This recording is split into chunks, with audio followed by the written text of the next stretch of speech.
Well, as a resident of Crescent Beach for 17 years, I care deeply about the community.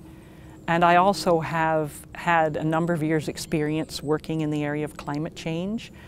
I think I began working in the area in the 1980s, and in 1989 I helped organize and participated in the first international meeting of lawyers to discuss an international convention on climate change.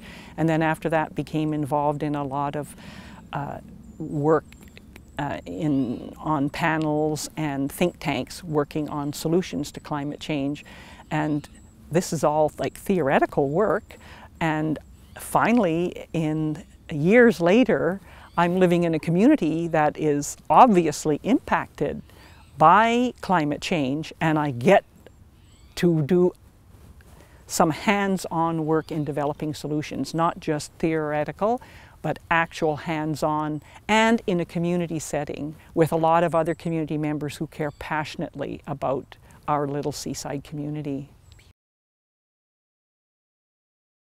Oh my goodness, I've seen the destruction of some storm surges that happened over last winter, where a lot of the beach frontage was eroded.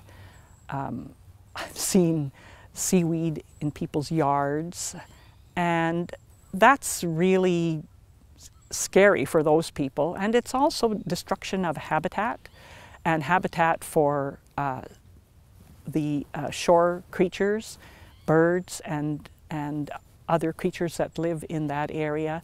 And it also threatens our human enjoyment of the environment as well, of the beach area. I mean, it's not as fun to play on a beach that has had that happen, where the quality of the sand is just not what it used to be. Oh my goodness, there are so many. Having participated in the charrette, it was very clear that there are solutions, and that these solutions are practical and they are doable, and we got to actually have a hands-on experience working with some of these.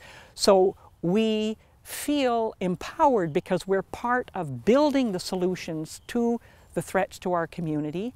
And there's community discussion when we were coming up with the solutions, so people shared their ideas and improved upon ideas that were put out by others, and we collectively came up with some amazing solutions, and we have an ownership in that now. We were part of the process, and we weren't just consulted and then the decision makers went away and made the decision.